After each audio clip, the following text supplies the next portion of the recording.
And now, without further ado, so Aline Smithson, who is a wonderful photographer, educator, the founder of Lens Scratch, and an LACP instructor, will be introducing our three artists tonight. So thank you so much for doing this, Aline. Go ahead. Thank you, Sarah. Good evening, everyone. I hope you have mixed a delicious cocktail or have something to get you through the next hour and a half, 2 hours.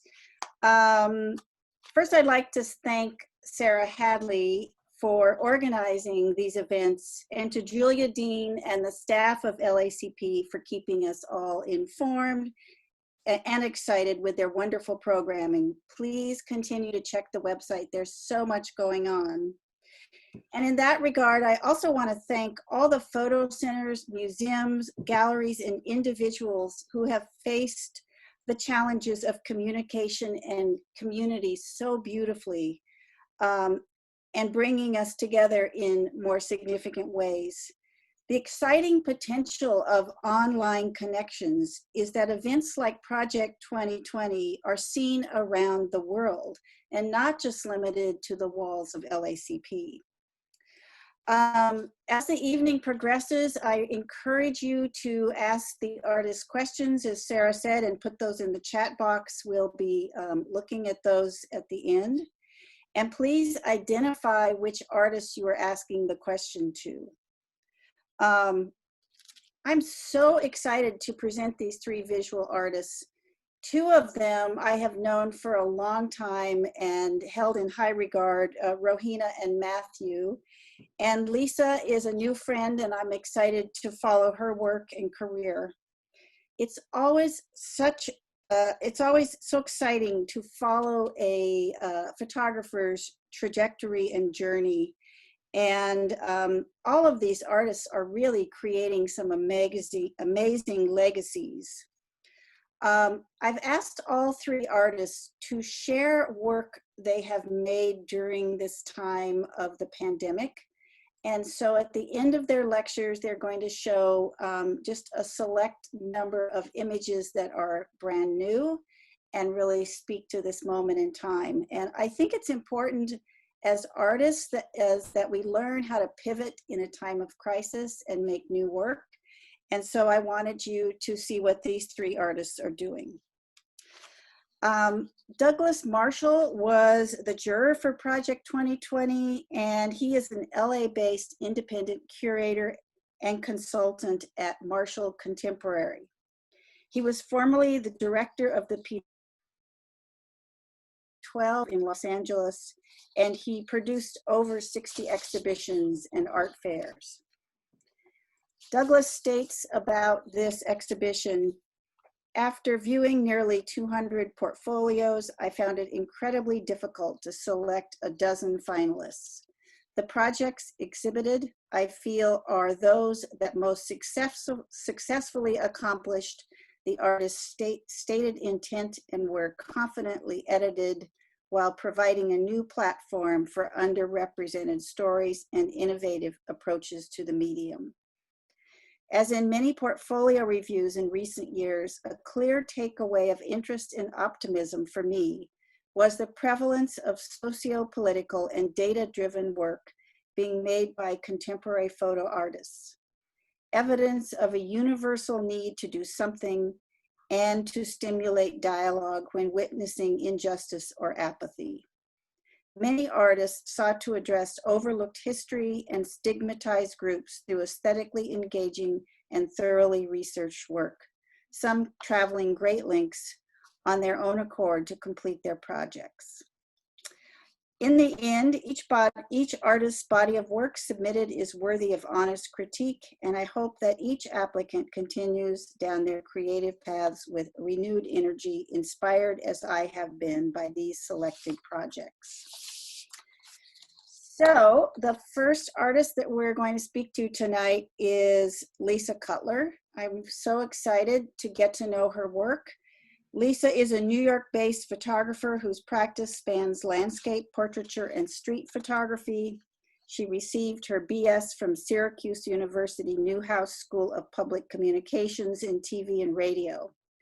Following her successful career as a TV producer and director, and then raising 2 children, Lisa returned to her love for photography approximately 12 years ago.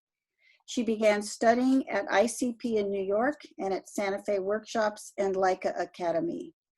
For the last 3 years, she's been studying under Christopher Giglio, whose critical eye has helped refine her art. Lisa began her photography career proposing and developing a portrait series of inner city kids living in a residential treatment center on the outskirts of New York City. After 2 years of shooting, this project culminated in a solo show of over 20 6-by-4-foot portraits. Lisa's more recent work has been exhibited internationally and in galleries throughout the US. She is currently in the process of working on several other projects. Her series of photographs exploring the urban landscape of Red Hook, Brooklyn, while in progress, was recognized with an honorable mention at the 2019 Le Prix de la Photographie de Paris. And a year and 4,500 images later, the series was complete. She then submitted the Red Hook project to LACP's Project 2020. And just yesterday, Lisa received notice that her Red Hook series has been named winner of the 15th Julia Margaret Cameron Award for Non-Professional Cityscapes Series. Congratulations, Lisa, and welcome. So Lisa, you can share your screen and your work. Great. Let me just get my, the right, okay, let's see if I can get this done properly. Okay, and I'm so honored to be here talking to you, and I'm so honored that Douglas Marshall selected Red Hook to be included in LACP's first annual project series. In my wildest dreams, I could never have imagined that my work would be included with so many and exhibited with so many extraordinary photographers and such exciting work. I'm grateful to Sarah Hadley and the staff of LACP for guiding me through all the steps of getting my work to LA. I'm also a bit saddened not to be able to see everyone's work hanging in the gallery. It looks like it's magnificent. I'm sorry not to be able to see that. I'm grateful to Julia Dean and Sarah and Aline for making this night happen for me. I may not be wearing my new outfit that I had purchased for my opening night in LA, and I'm not getting to meet Douglas and all the other extraordinary photographers and people who might have attended tonight, but I am truly grateful for this opportunity to speak to you about my project, Red Hook. I have 2 shout outs before I start. Firstly, to Chris Giglio, who has seen all 4,500 images of Red Hook and for several years has been my mentor and critical eye. And finally, to Deborah Klong-Ching, who after seeing my Red Hook portfolio pushed me, seriously pushed me, to get Red Hook out to be seen. I'm a New York photographer. Several years ago, I had taken a wonderful class at ICP on the New York waterfronts. One class had us shooting the Gowanus Canal, which for you people who are not New Yorkers is one of the last stops on the F train before Coney Island. This is an image that's not part of my Red Hook portfolio, but I'm showing it to illustrate the landscape that I was attracted to. This image is standing atop the Smith Street station in Brooklyn. I kept going back. I was drawn to this industrial and disappearing landscape, but I realized that there just wasn't enough for me to shoot. The first day of shooting was early on a Sunday, and there wasn't a person in sight for hours. And you have to excuse me for 1 second. Okay. I'm going to take us back for a second. I'm sorry. I discovered Red Hook by chance. Okay. I took the wrong turn getting out of the Smith Street station. And as far as I knew, I was still in the Gowanus. It wasn't until I crossed under this huge expressway that I knew that my visual field had changed. The landscape was different, and I didn't have a clue where I was. We are looking at the Gowanus Expressway. This is Robert Moses's project that destroyed a thriving neighborhood. This is Red Hook. I didn't truly learn to look until my children were young, and I tried to teach them how to see art. Red Hook made me stop and look. It made me stop and see things I had never seen before. The first day of shooting was early on a Sunday morning. There wasn't a person in sight for hours while I walked. I had no idea where I was, and there was no one on the street to ask. I walked for hours, taking in the geometry, the richness of colors, the textures. The details were overwhelming. I found beauty in things that I had never experienced before. Beauty in the chaos, the garbage, and the destruction. The layers were numerous. After my first day of shooting, I decided I liked the experiment of not knowing where I was. I didn't use a map. I always traveled on Sunday mornings so that I would experience the same solitude and discovery. This image is from one of my early days in Red Hook. I walked down a deserted street, industrial street, and to me, saw one of the most beautiful sights that I can imagine. The colors of antiquity, the imperfection of the windows, and there was this hunk of a shining trailer spanning end to end this building. And I had to figure out how to get a piece of the sky. And I had to climb up a scaffold across the street just to get a tiny piece of it in the whole building. I've always been drawn to the disappearing world, and I find beauty in a time when the details mattered. And then each Sunday, there was another surprise. I'd just walk and I couldn't believe what I'd see. And I'd be frozen and walking with my head looking around, and then there I was just standing with the Queen Mary in front of me at the end of a block in Red Hook.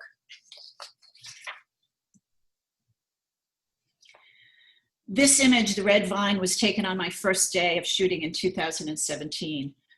I noticed that the red vine was crawling up the right side of the red brick wall, and it seemed to be following its way up the factory behind it. There were many great things on this street, and I was wandering at this time without intention, and I wasn't keeping any records of where I was. So each following week, I would try to find my way back to this place, and I never could.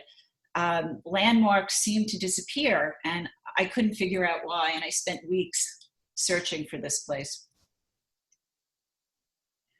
Then after weeks, I started carrying a tiny little notebook, still no maps, still didn't want to know where I was. But now I knew that I wanted to find my way back to things, to places. But after a while, I felt like I covered a lot of territory and I couldn't find my way back. Each time I went back to Red Hook, I felt this disorientation. It was the same feeling I had after the trade centers came down. I remember driving into the city for the first time after 8 months after 9/11. And while I was approaching the city, I had this moment that I felt like I was lost. And I was really uncomfortable. I've been driving in the city the same way for years, and I was disoriented. And it took a while for me to understand that the physical anchor of the trade centers that had been imprinted in my brain for years was missing from my visual field. And I was confused. And that's exactly how I felt each time I photographed in Red Hook. The visual markers of navigating disappeared. In my photographs, I try to bring a certain formality to the scene. I don't embellish or glorify. I'm interested in beauty away from traditional aesthetics, and each image is as I saw it, garbage and all.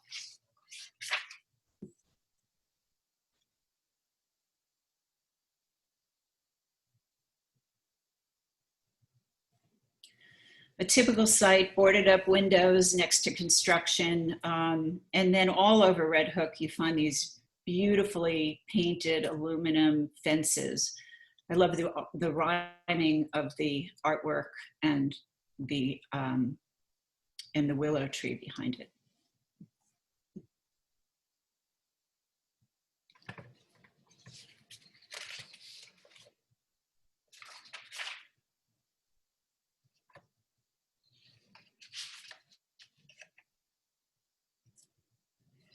This was one of my earlier images. It was taken before I had a vision of what the project might look like. But I understood the importance of the gates and the fences and the lampposts, which added dignity to the space and the landscape.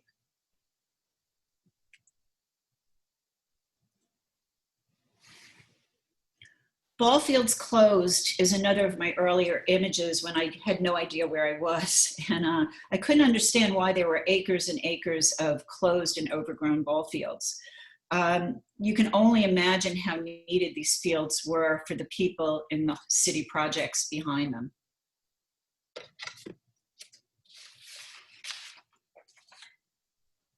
Yellow goalposts is another very early image.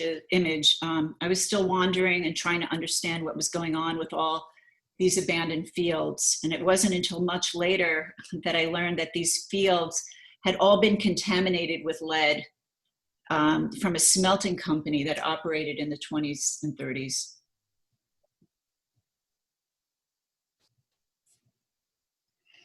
I noticed that most of the trees have been stripped from the neighborhood. For me, the vertical line replaced what is missing. I saw strength and dignity and formality in the gates and the lampposts and the power lines.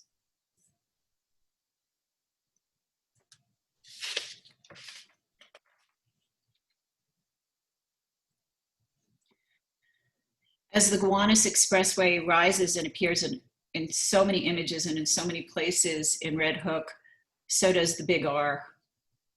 So sometimes you would just look up and try to figure out if you were in front of the big red R or behind the black, the black R.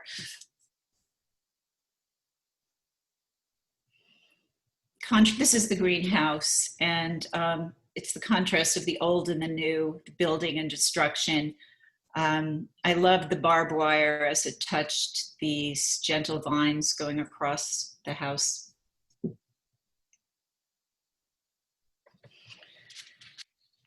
Another rusted fence in beautiful colors to brighten up a barren urban landscape. It's just a hint of life peeking up on top.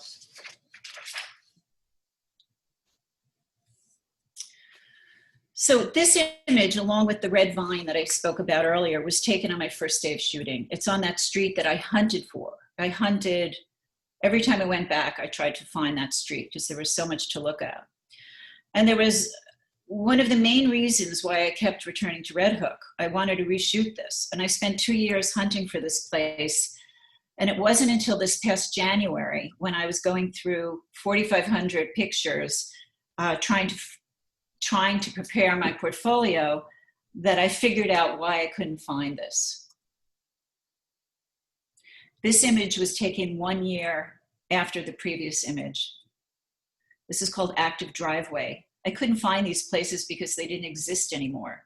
Everything behind this fence for 3 city blocks had been leveled. There were no landmarks. I wasn't crazy every time I was going there that I couldn't find things. They just disappeared.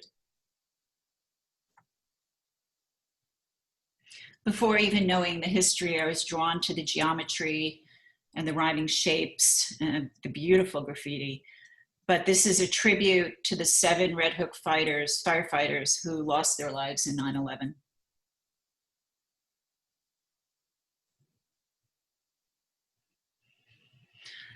I was drawn to the juxtaposition of the beautiful color of this big block of a building with delicate berries, orange berries, climbing up this razor fence.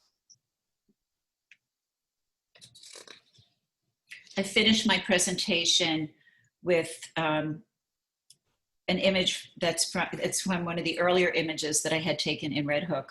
Here is this ghostly abandoned grain elevator hovering over wasted, overgrown ball fields, and Red Hook felt lonely. There aren't a lot of places in New York that just feel lonely. You know, I was struck with the sadness that I felt when I was there. And my hope was that I could record these images of transition before they completely disappeared. Thank you, Red Hook. I'm going to change gears for a moment. I was asked to show you some of the work that I'm doing now in isolation, and I guess until Aline said to me, you know, what are you doing in isolation? You know, everybody wants to know, and I guess I've been doing work, but I didn't realize how different and similar it is at the same time. My formal framing is the same, but there's something about how I'm developing my images, and feels like I'm in a dream.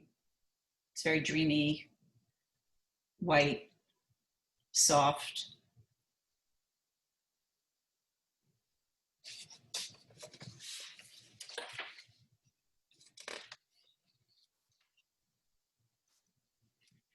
And that finishes it. I'd like to thank Aline for moderating and helping me prepare for tonight. I think nobody stopped me, so I think everybody could see that it did go okay.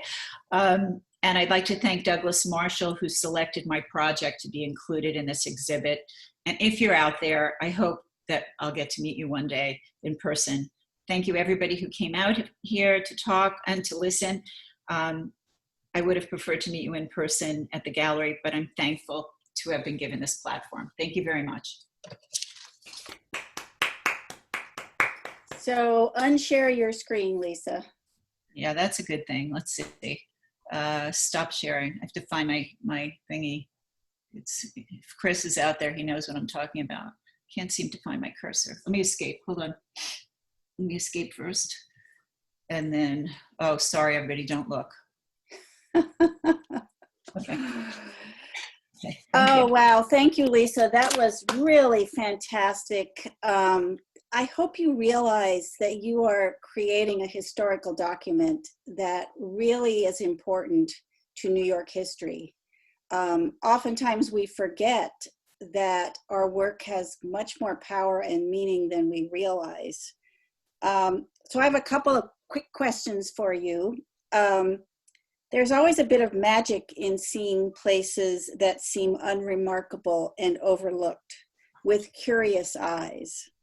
I don't know if I would have gotten off the subway and ever paid any attention to what you were looking at. And I was thinking about, how does this knowledge now of this whole other area and borough of New York add to your understanding of New York City? Like, what have you learned, that the takeaway from all of your explorations? Well, I didn't prepare for that question, but I think that, you know, I live in a very isolated world. I live in, you know, the Upper East Side of New York City. I'm not exposed to areas like this in the depth that I was exposed to. I think in a way that I was exposed to it. And my gift to myself, being, you know, a little bit older and a little bit scarier than I was when I was young, was that I challenged myself to really not know where I was, and to not ask where I was, and to explore, sometimes scared, you know, sometimes in places that were very uncomfortable and very alone. And I'm going to take it to just that process when it got to the point where Chris Giglio said to me, "You know, you're in Red Hook, right?"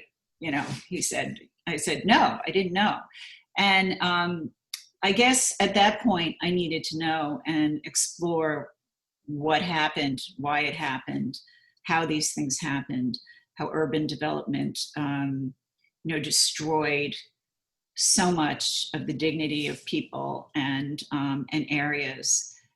And, you know, it's kind of strange where we're living now, where people are losing their livelihoods in places that are not, or going to lose their livelihoods in places that are not like these. And I can imagine how, you know, Red Hook was the most active port in the world at one point. It was a thriving community. And I haven't addressed that it is becoming a thriving community, but it's becoming a different community. And to me, part of the beauty was what was before. Mm-hmm. So I don't know if that answered your question. Yeah, absolutely. I think anything that you're deeply involved with is a transformative experience. And I also really appreciate the formality of your images. I think your photos are just exquisite. And for me, they hearken to Bernd and Hilla Becker's work in Germany and West Coast capture of Ed Ruscha and Robert Flick when they photographed every store on Sunset and Pico in a very formal kind of non-artistic way as a way to document place. And there's a similarity to those aesthetics to your work, but there's a little bit more beauty in your work. So I'm wondering if you're shooting with a Leica. What's your camera and your sort of actual process? Well, it's really funny. You know, I'm a relatively new photographer. So when I started shooting this, I was shooting with a 60, a Canon 60, and then I got a Leica Q, and I was reluctant to use it because I'm always reluctant to try new technology.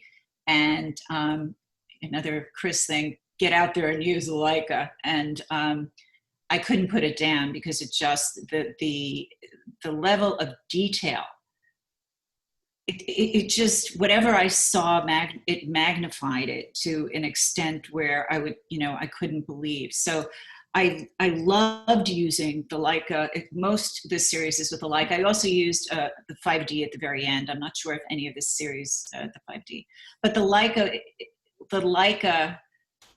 the beautiful shots, the beautiful textures, they're all from the Leica. I have to say, I can't deny it. Yeah. Yeah. Well, thank you and congratulations. And my advice to you is to hurry and go to the Museum of the City of New York and show that curator your work. Oh. So don't forget I said that to you. When you have your show, you can invite me.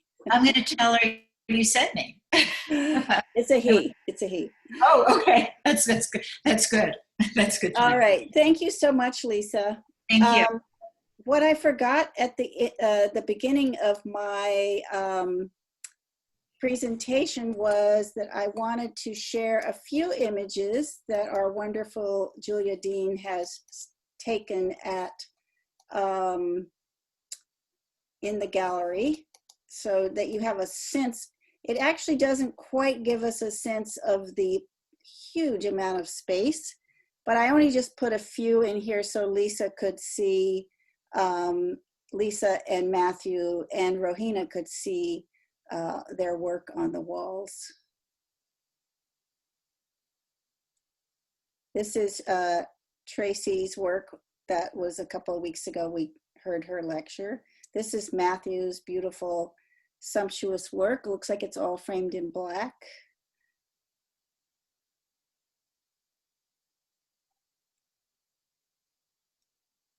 And this is Rohina's work.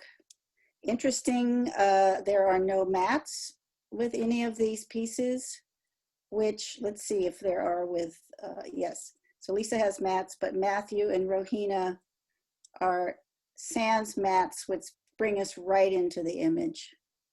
So I just wanted you to see that quickly and get a sense of the space of LACP. Okay, let me stop sharing. Our next artist I adore, and I am so proud of the achievements that she has made in a very short time. Rohina Gandhi Hoffman, which I think she goes by Rohina Hoffman, correct, Rohina? Is a fine art photographer whose practice uses portraiture and the natural world to investigate themes of identity, home, women's issues, and adolescence. Born in India and raised in New Jersey, Rohina grew up in a family of doctors spanning 3 generations. While an undergraduate at Brown University, Rohina also studied photography at the Rhode Island School of Design, and she was the staff photographer for the Brown Daily Herald. A graduate of Brown University Medical School and a resident at UCLA Medical Center, her training led to her career as a neurologist. A skilled observer of her patients, Rohina was instilled with a deep and unique appreciation of the human experience. Her ability to forge the sacred trust between doctor and patient has been instrumental in fostering a parallel connection between photographer and subject. I personally have witnessed her ability to research and understand all aspects of every project she does. Rohina published her first monograph, Hair Stories, with Damiani Editori in February 2019, and that was accompanied by a solo exhibition at Brown University's Alpert Medical School. Her monograph, Hair Stories, is held in many collections and university libraries. It's a book where women tell their connection to their hair and the stories behind what's on their head or not on their head. Her photographs have been exhibited in juried group shows, both nationally and internationally. She's received numerous awards and been published in Marie Claire Italia, F-Stop, The Daily Beast, Lens Scratch, Shots Magazine, Edge of Humanity, and others. She lives with her husband and 3 children and 2 golden retrievers, all in the same house during this pandemic, and she's still making work. So welcome, Rohina. Thank you, Aline, for the lovely introduction. And some of you don't know, but Aline has been my mentor for the past several years, and without her, I would not be sitting in front of you today. She has been, I could not have handpicked a better mentor, so thank you so much, Aline. I also want to thank Douglas Marshall for during the show and for choosing my work into the show. I was completely surprised and so excited to be part of it. So I so appreciate that. I also want to thank the staff of Los Angeles Center of Photography. You have been my home. I'm almost going to get emotional here. I don't know what's wrong with me. You've been my home for photography in my adult life. So I so appreciate all the hard work you've put into everything that you've done these past several weeks, and then also for giving us an opportunity to talk about our work. So Brandon, Kevin, Janice, Sarah, Julia, Dean, who did I forget? Jason, thank you for hanging the show even though we couldn't see it, so hopefully we will be able to, and then pivoting and letting us talk about our work. So now I'm not going to get emotional because I have to start talking about my project. So I'm going to start by sharing my screen. And if you know me, I get emotional at everything, so this is not new. And here it is. Okay, so I'm going to start by giving you some background information about my project, the inspiration behind it, and then I will share some project images.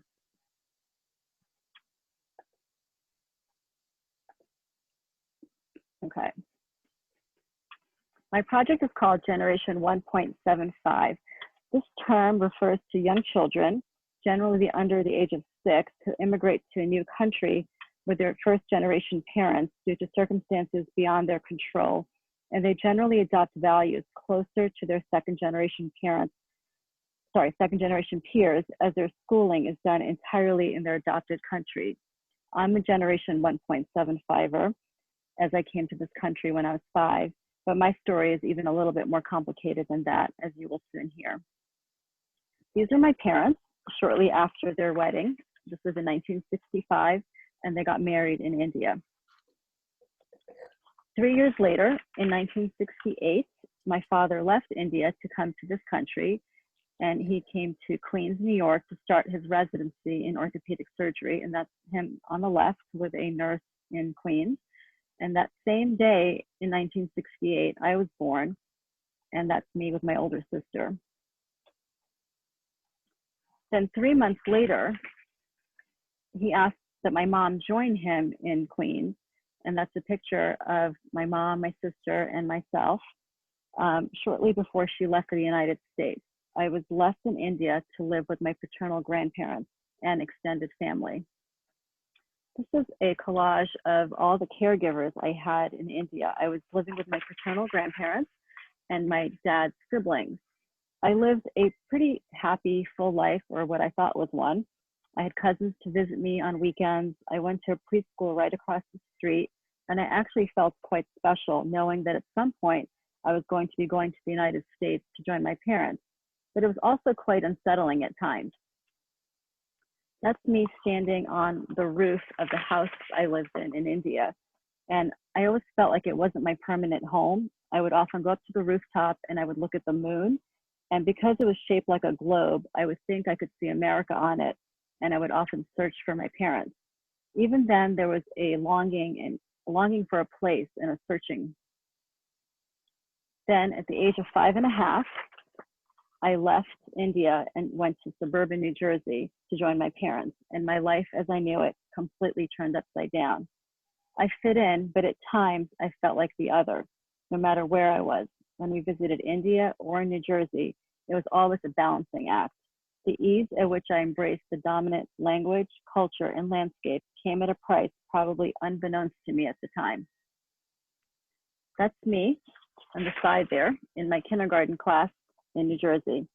I went to a Catholic school for 2 years and then a private school from 2nd through 12th grade. I went on to college and medical school. I was basically the poster child for an immigrant community. I lived a life filled with expectations, my parents, societies, and my own, and what it meant to be an Indian American growing up in New Jersey.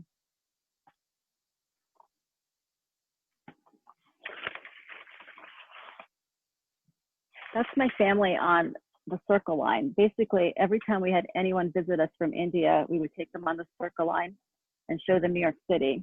We were basically the gateway to the United States. And I think I've been on it at least 20, 25 times. And that's me looking not so amused about it. And my younger sister with her Cabbage Patch Kid. My project Generation 1.75 is a metaphorical and lyrical look at themes of loss, unrootedness, and gain perspective in my personal journey. Now I'm going to take you through some of the images of the project itself. This picture is called Moonchild. This is the very first image that actually ended up becoming my project. I always knew I wanted to make a project about this. I always had these feelings inside of me, and it all felt just way too raw that I would sometimes tell people my story and they couldn't even believe it. But I didn't know how to translate those raw emotions into something that was even visually interesting to anyone else. In 2016, I was in a workshop with Sig Harvey, and some of you may know who she is. She's an amazing photographer and teacher. I was in a workshop with her, and for those of you who are not familiar with how she works, she has you do a lot of free writing and mind mapping, and that somehow unlocked and sort of unleashed this project for me. And this was the very first image I made. And then after that workshop, I did a lot of writing. Almost every day I was journaling and writing, and this project sort of came to fruition. For a period of about 5 months, I was waking up every morning knowing exactly what I wanted to photograph and how I wanted to do it. And I'd say half of the images were failures, they didn't work, but it was sort of the process of making them. And then half of them sort of became this project.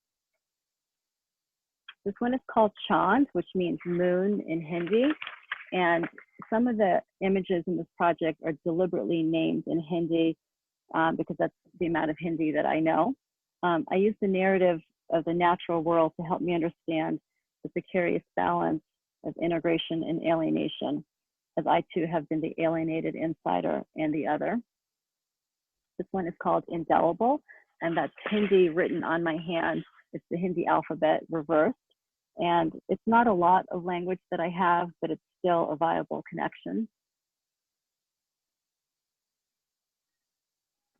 This is a picture of my actual passport that was canceled when I became a citizen, a naturalized citizen, when my parents became American citizens.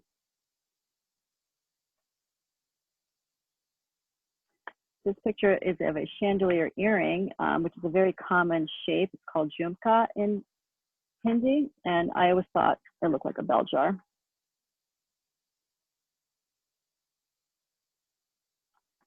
This is how it felt like to come here.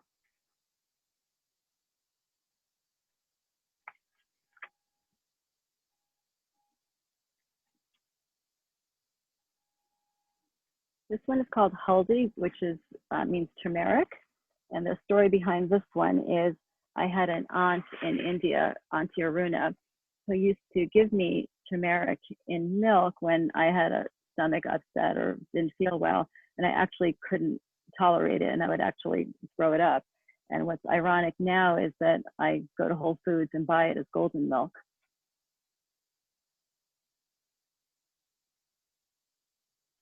This one is called Pizza in Tiffin Box, and the story behind this image is when I was in school, we had school lunches, and only in high school were you allowed to bring your own lunch. And my favorite lunch was to bring cold pizza if we had it wrapped in aluminum foil. And I would have been mortified bringing it in a tiffin box. And now tiffin boxes, bento boxes are kind of hip, and I own a lot of these tiffin boxes. But the other meaning behind this picture is that there are lots of stories where children would get made fun of if they brought ethnic foods to school.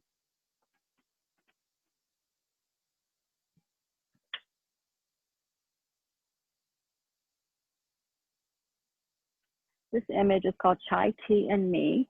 And I'm sure some of you are familiar with arranged marriages in India and how oftentimes the prospective bride has to bring tea to the prospective husband and his family. And I've never had to do that, but this is sort of like my self-portrait if I had to do that. And in those little containers, it's not sugar and tea leaves or anything, but there's everything important to me is in those containers. And then the naming of this image in Hindi, chai actually means tea, so you would never actually say tea, but in America, we all call it chai tea, so I've sort of deliberately named it that. This one is called Call the Coconut, and I'm not really sure what the fascination with using food for ethnic slurs is about, but I was once called a coconut, and ironically, it was by someone who was Indian, and I didn't really know what it meant at the time, but apparently I wasn't Indian enough for this person. This one is called Air Plant, and I've always thought it was the perfect metaphor for me. And this one is Gift or Burden. This one is sort of, at one point I thought it was my last image, and then I kept going. In a lot of my photos for this project, I try to emphasize soil, water, air, and light in different proportions. I deliberately use the square format as that aspect ratio works for this project for me. I try to emphasize balance and grace to my world that at first glance seems to have started off a little chaotically. Growing up multicultural is both a gift and burden to me. And in this photo, I give nod to the head-carrying women in India, as well. At the same time, I'm trying to throw some subtle attention to the red, white, and blue of my adopted land, America. And I like the square format, especially for this project, because it feels quiet and it feels still. This one is called Mudras Garuda Eagle, and mudras are different gestures that are used in Indian dance, and sometimes they're also used in yoga poses, and this one specifically means eagle. This is my self-portrait,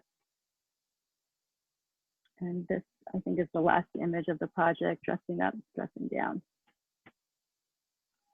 Okay, so for my new work, during this time of COVID-19, I've been working on a project called Ingratitude, and this is sort of my response to what's going on in the outer world. I normally like to shoot other people and not myself, but I've been shooting my family. I have 3 teenagers and a husband, and I've sort of turned the lens on them. And I'm trying to, in typical times, we're all not having as many meals together as I'm sure a lot of you are. So I'm trying to just be grateful for the fact that we are eating a lot together, and we may not always be doing that in the future, as I have 2 kids that are going to be seniors, that are seniors, or going off to college, hopefully in the fall. And so I'm trying to just pause and really try to find a moment of grace in that, and just a moment of happiness about that. So this new work is sort of a little bit respite from what's going on outside, and just take a moment to be thankful for the fact that we do have food, we do have each other. So I'll just share some of the images.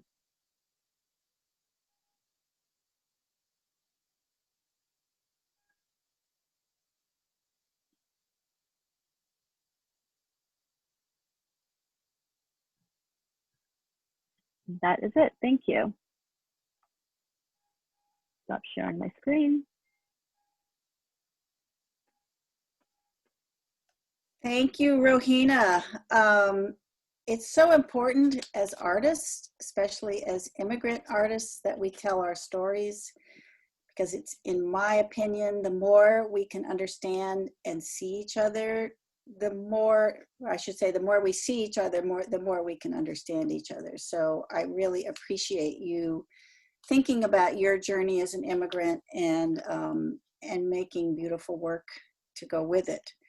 I'm going to ask you a couple of questions. Do you think the fact that you are now very rooted in the United States, with a family and a career and friends and a life, that it allows you to consider your journey or yourself in a more clearly, rather than sort of struggling as an immigrant? I mean, I think my struggle is different than, say, someone who's coming over now, because I'm pretty well rooted, which is what I think my project gets at. It's 1.75, it's closer to second generation, but there's still differences. I still feel like I'm poised to understand a little bit and explain a little bit. And I'm hoping my project sort of gets at that a little bit. I feel like I can understand both worlds still. I still have feelings about, there's things that I can relate to that other people can't. I have cousins that were born here that just can't relate to life in India. So I'm still on the precipice of understanding both worlds. I have not completely lost my connection. It's not like I came over as an infant. Yeah. I mean, what an amazing story you have of your parents coming here to make a better life for themselves, you growing up and coming to people that maybe you didn't feel as close to as you had if they were with you.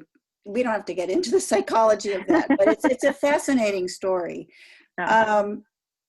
I'm wondering what your most profound takeaway is that you've discovered in creating the project. I mean, I had never heard of Generation 1.75, and just for you identifying that really made me think a lot about immigrant culture. And but for you personally, what has been something that has affected you in making this project? I think at first I didn't even want to make it, because I thought, well, who's going to care, right? It's just my personal story, right? And then when I found that term, it's just a term, but it gave me a place. And then I realized what's profound to me was this generation is growing. There's kids coming over with their parents. And this is, if you think about it just in terms of a generation, which is a term, but there's kids coming over every day with their parents. So that population is constantly growing. So there are going to be people who feel like this forever and ever. And those feelings just don't get washed away just because you move somewhere else. You still have those little tiny seeds of feeling a little bit lost all the time. And then I didn't include this in this project at all because I kind of just wanted to leave it alone. But I did interview some other people that were like me, in quotes, 1.75ers, just to see what they felt like, to see if this project was worth putting out in the world. And I didn't share my statement with them or my images, just to cold interview them to see what their feelings were, and all different ethnicities. And it was surprising to me how they used some of the same words I use. And I thought, okay, this is, it's a little bit more universal than I even imagined. And then just the idea that there's kids coming over all the time. And then when you think about kids who are being separated with their parents, not exactly my circumstances separated, but separated, as in a looser way. It continues, and it's not just coming to America, but going to different countries. It's happening all the time. It's profound. Yeah. So that made me feel like, okay, it was worth actually putting this project out. I wasn't just doing it for myself. Yeah, it's a wonderful project, and it's made me think a lot about a population that I hadn't really considered, of what children feel when they immigrate here at a young age, and they are from somewhere else, but mainly their schooling begins in the States. So thank you so much, Rohina. Really beautiful project, and beautifully articulated. Thank you, Aline. Thank you. All right, our final artist for the evening is the wonderful Matthew Finley.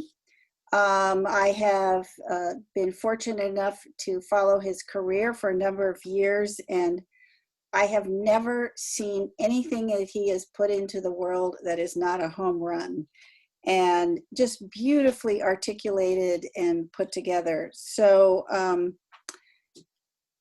Matthew, whether using early handcrafted processes of tintype and ambrotype photography to echo our indelible and invariable histories, or the recent cousin of those techniques, instant film and digital, Matthew Finley strives to connect to the viewer on an intimate and emotional level, while at the same time creating artistic images that are both authentic and beautiful.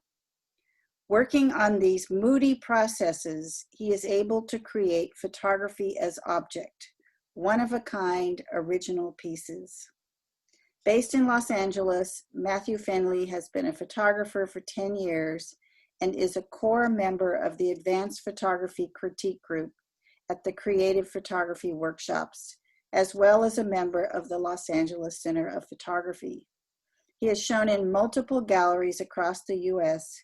and is in the permanent collection of the Museum of Contemporary Photography, Columbia College, Chicago, Illinois, and the Museum of Art and History in Lancaster, California, among others. His images have also appeared in books and publications, including Oxford American, Shots Magazine, Lens Scratch, and Plates to Pixels, where he won the Juror Award in the Visual Armistice 10th Anniversary Juried Showcase. So welcome, Matthew. Thank you so much. I am going to show Matthew's, and he will PowerPoint, and I will, let's see. Oops. Okay. Thank you so much, Aline, and thank you to LACP for hosting this talk, and thank you, Aline, for moderating and for guiding us through this process. I'm truly honored to be included with Rohina and Lisa and all the other wonderful photographers in this show. Thank you, Douglas Marshall, for including my work, The Shape of Us. This series is a testament to the beauty that can be created between two men. Inspired by my own long-term relationship, I sought to construct and celebrate the strength, complexity, and intimacy possible, while purposefully adding positive gay representations that were practically non-existent when I was coming out as a young gay man. Lacking in same-sex relationship examples, I was unsure I would ever experience this type of closeness. while our society has grown and changed a great deal since I came out over the last 20 years, there are still many people today that believe images like the one I'm creating are wrong or perverse. Reflecting emotions that we all experience, intimacy, connection, and acceptance, I aim to forge a moment of recognition and understanding. Using bodies in both emotional and abstract relationship, I explore the push and pull that can happen over time as two lives come together to create a unique new shape that hadn't previously existed. It is in this spirit of creative effort that I carve out this place for a tribute to beauty and connectedness. I had the idea for this series in the fall of last year, and I knew I wanted to do a series about relationship, coming from my own relationship, and wanted to do a positive series. A lot of my work in the past has been very kind of moody and looking backwards, and I wanted to kind of for the first time do something kind of celebratory. And as most of my work is kind of moody, it turned out that way, but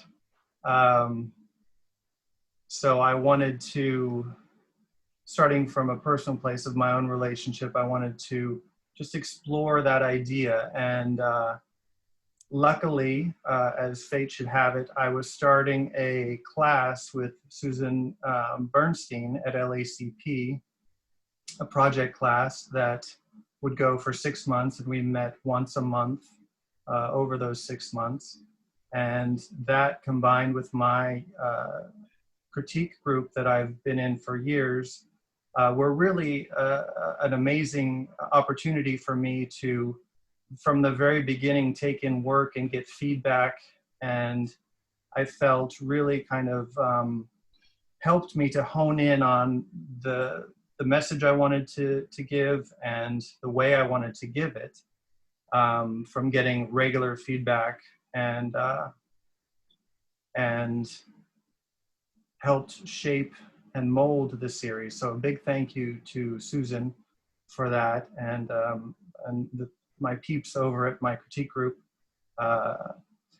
So I really wanted to just kind of stress how, or encourage people, no matter what stage you're in, as early as you can. I think, at least for me, it's helpful to get feedback from people that you admire and you respect on your project, because it really can open your eyes to new ways of looking at your project, can steer you in different directions. With my work, one thing that's a common theme that has run throughout my photography career is connection, whether it's connection to your past or yourself or to other people, or largely in my case, my audience. My audience is very, whoever is looking at my work is very important to me. I want to hopefully move them or connect to them on an emotional level in some way, or make them think of something differently than they had before. So for me, working in a vacuum is pointless. Like my nightmare is my work just sitting in the closet. For me, I need it to be out there, and I need it to be interacted with and people to see it. So that leads into how, for me, getting feedback is so important, because I want to know what people are responding to, what direction to go in to reach those people. And, and every now and then there's an image or something that I feel strongly about that isn't being reacted to very much. And I have to figure out for myself, why is that? What is it about that image that's drawing me but not getting to other people? And how can I pivot or reshoot that will affect other people in a way? So I encourage everyone out there, everyone who's watching, if you don't already, get feedback on your work, whether it's in a critique group or a class. I really encourage you, as hard as it is, especially early on in a project where you don't know exactly, what it's going to be, where you're going.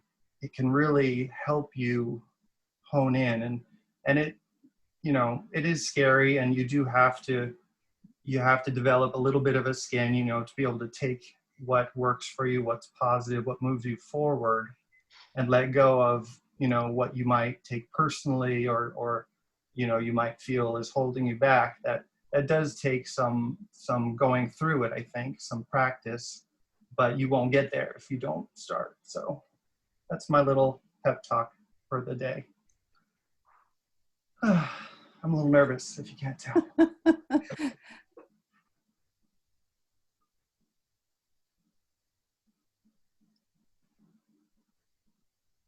All these images were done in my living room, my home studio.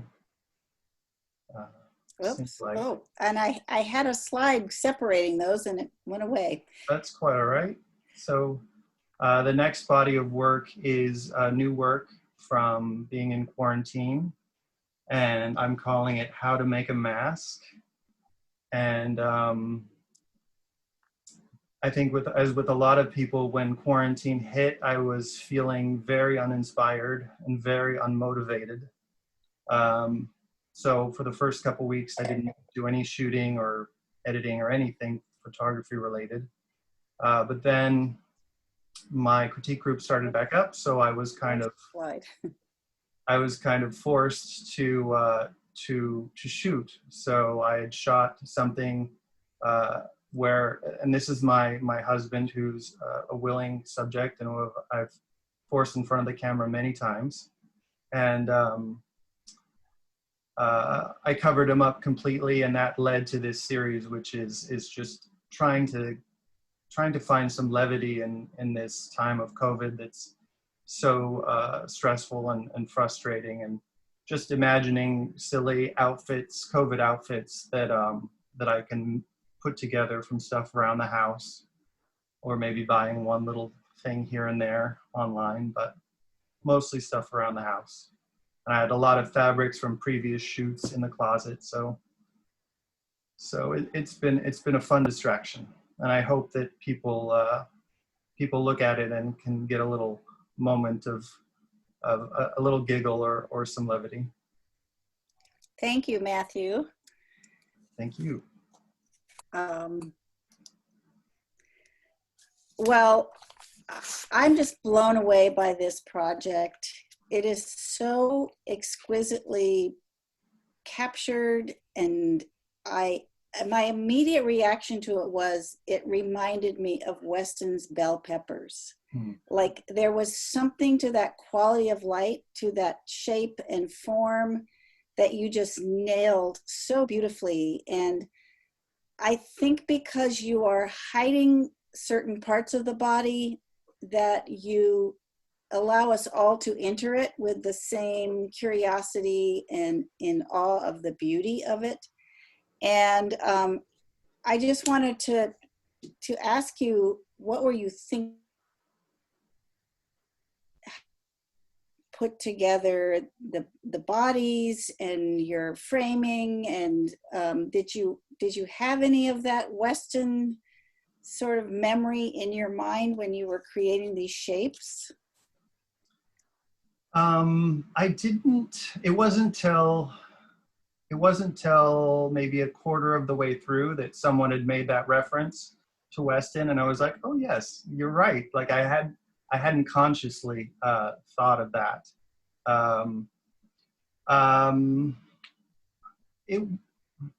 I missed part of your question, but I think I got the gist.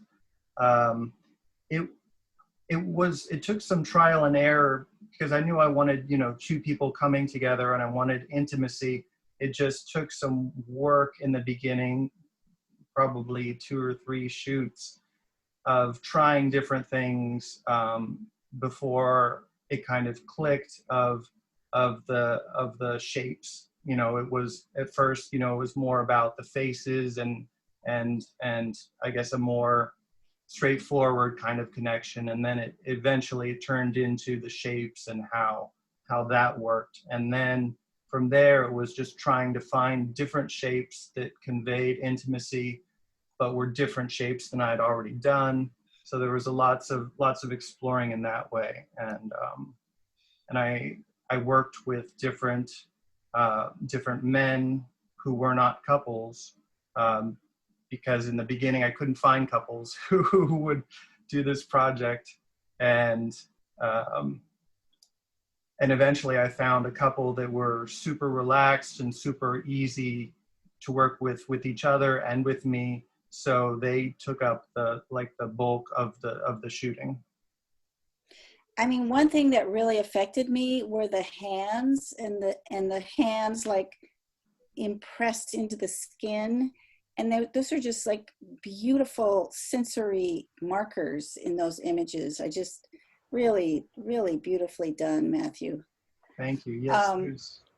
I know with a lot of your work, you have used a variety of processes, whether it be a historical process or a Polaroid, or, you know, you really have run the gambit in your work. And how does the subject matter inform how you end up presenting that work?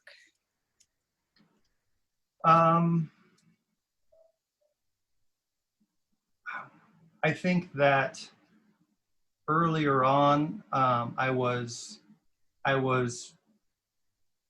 picking what I wanted, like the process. When I did wet plate at first, I wanted to do a series in wet plate, so I picked I came up with a series that I thought would work well with wet plate.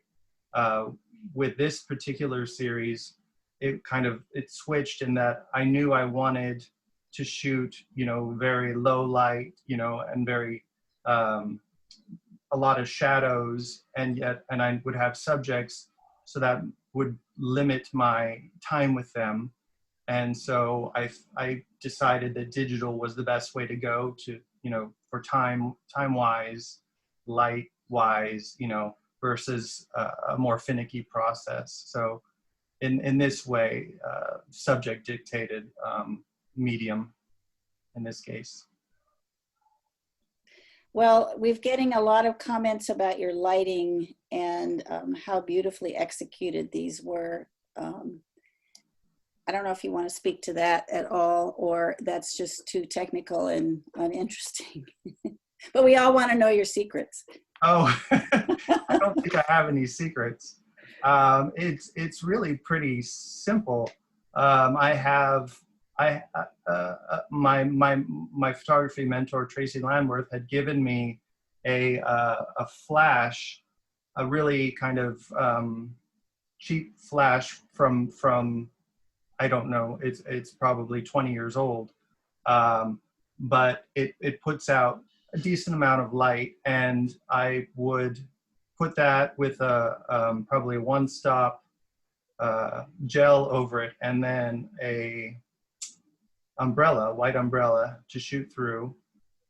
I used that only with a black background, and then I would also just underexpose. So it was just really more about taking away the light than really adding it. And I would and it's on the stand, and I would just move it around until I found the right angle for the shape that I was trying to create. And then in Photoshop, I would just up the blacks a bit to really deepen the black and deepen the shadow. So it's pretty simple, I think. Well, great. I'm really getting lots of wonderful comments on everybody's work, but I'm not getting any questions. So this is your moment. If you have a question you would like to ask one of the artists, to do so. And thank you, Matthew, for the beautiful work. Someone stated how calming it was, and we certainly need that right now. So, okay, so someone has asked, Matthew, can you tell us a bit how you direct your subjects? Sure. Before a shoot, I usually try to draw out a shot list. Before the shoot, I'll sit down multiple times and just try to think about the shapes or the shot that I want to get, or the feeling I want to get, and I'll write them all out. And then when my subjects come, I will sometimes I'll walk them through the whole thing. Sometimes I'll just say, you know, for the next shot, we're going to do this, and try to set it up. And sometimes it works, sometimes it doesn't. Oftentimes there's some finessing that needs to be done, like they'll get in that shape or try to get in that shape, and we'll just be like, well, that just doesn't work. So we'll try something different. I will ask them if, you know, if I get through that shot list in one session, I'll say, you know, do you guys have any ideas or any thoughts that you want to do? And that's one great thing about reshooting the same gentleman is that, you know, they get to know what I'm looking for. They get to know the project. They get super comfortable. They can, you know, make suggestions and think about it in between the shots or in between the sessions. So it's just, for me, it's just trying to create a space of comfort, just being low key and, you know, I show them as we go. Oftentimes, if it's working, if it's not, I don't need to show those pictures, but if it's working, I will show them, and just so they can get a sense, so they can be more relaxed that these, you know, these are just not nudie pictures or anything, but I'm trying to create something effective and trying to say something and create an emotion. Rohina, someone just stated, can someone give this man a Guggenheim? He's brilliant. Cheers to that. I completely cheers to that. So Rohina, one thing when I looked at your 1.75 project on your website, I was struck by how many images have the color blue in them. Mm-hmm. And I wondered if that was a conscious effort or just a happy accident. A little bit of both. So one is that it's my favorite color. And secondly, I think the color palette that one might expect to see if someone was making a project about India is, I think you'd probably see every color under the rainbow. It's a very colorful country. The palette is almost like too much color, but it's never been my color palette. And it's too vibrant, it's too much, it's like everything. So I wanted to purposefully sort of show you that it's not every Indian's color palette. And my color palette is actually very blue-green, and that's what I take away from India. I sort of like the rich, muted colors of India, and I'm very into those colors, and that's another side of India. And I mean, I'll give you an example. When I was younger, and my mom would take me to go pick out an Indian outfit, and half of them, somehow they're always red and green together. I don't know what's with that, but I was like, this looks like Christmas to me. I don't want a red and green Indian outfit. It just like never appealed to me. I'm like, can I just get a plain blue one or a plain something? And those were not really made very much. It was always these really bright colors mixed together. I don't know. It just never really appealed to me. And I don't know if that was my growing up in this country that sort of changed my taste, or what it was, or it was just my personal taste. So this project really had to be sort of my take on my personal taste, but then also what I sort of gravitated towards. And so it's still a very rich palette. It's not subtle, it's still very rich, but it's definitely my take on what my color palette is. And it won't surprise you, I had an Indian ceremony and I got married in royal blue. It was like a very deep royal blue as one of my outfits. Yeah, that makes sense. Thank you. Sure. Lisa, we have a couple of questions for you. One, what are the influences that have led you to your formalist style? And also, someone checked out your website during this and saw your portrait work and wondering if you are going to continue portraiture with the young people. I mean, you know, it might be a wonderful addition to your Red Hook project to have portraits of people That's real. Oh, hold on. Let me, am I muted or can you hear me? Nope, you're live.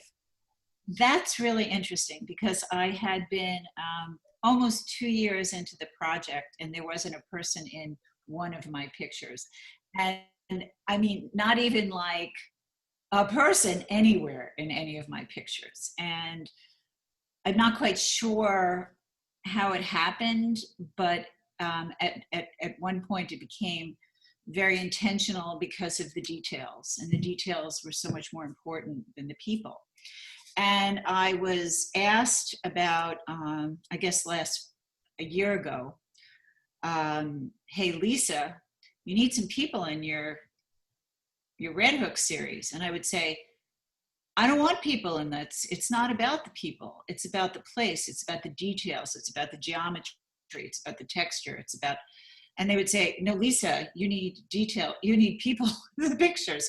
So I went out and I did like these portraits of people in the shops and out of their house. And it just didn't mean anything to me. It wasn't what I was looking at. It wasn't my sensibility. It wasn't, and I had some real pushback about it, but I really gave pushback back, and I just had no interest in it. It wasn't my, had no interest in it. So, so you're talking about portraits. My portrait project was an emotional project. I was involved with some young people volunteering, and it just became this organic need. These children had never had portraits or pictures taken of them ever in their life by anybody. Nobody cared about them. No one cared about their pictures. And I had spent a couple of years volunteering with these kids, and I needed them to know that somebody cared about their image. And at that, I felt like if they knew that there was a portrait of them hanging somewhere and it was going to stay there always, that somehow this place would be have a feeling of home. So I spent 2 years doing this. They were very troubled, difficult kids, and it was I had no training. I didn't know what I was doing. I just had this passion to do it for them and to create a history for them, because they didn't have a visual history at all. So that was my portrait thing. This is a journey for me. I feel like I'm a project-driven person. I need to be passionate about something has to hit me. And Red Hook hit me, and that hit me, and I have no idea what's going to be next. So that's interesting. But I am I have to be passionate about what I'm doing. So I started out with portraiture. I thought of myself as a street photographer for a time. I don't like chasing the image. I like discovering an image. I don't know how to answer that, but I don't know. I think you're a visual archaeologist. Okay. So, and you don't have to do people. I mean, all the influences that I saw in your work, for me, they don't use people. So, that is not if that is not the way you want to shoot, then. I spent one day shooting portraits that was Yeah. 2 years. So I don't know what it'll be. Yeah. Well, any last questions from anyone? I'll give you each just a few minutes to maybe talk about if you're working on something new and what's next. Matthew? No, I'm still working on the COVID series that I've been doing since it started. After that, I don't have any plans yet. We'll see. All right, Rohina? I'm still working on the Ingratitude series. So as long as we're home and my kids are home, I'm gonna keep working on that. And then once we can leave the house comfortably, I had started a new series before the pandemic, so hopefully I can get back to shooting that. and that was Women in Nature. That's sort of the working title. I was taking portraits of women in different parts of nature, and now that we all seem to love nature so much, maybe I will have a lot of people sign up to do it. It seems like everybody wants to be out, so I can't wait to get back to that. So we'll see. It'll be really hot around here, so I don't know if people will want to do it, but I hope to get back to that. Well, I'm happy to sign up for your Women in Cocktails series. Sure.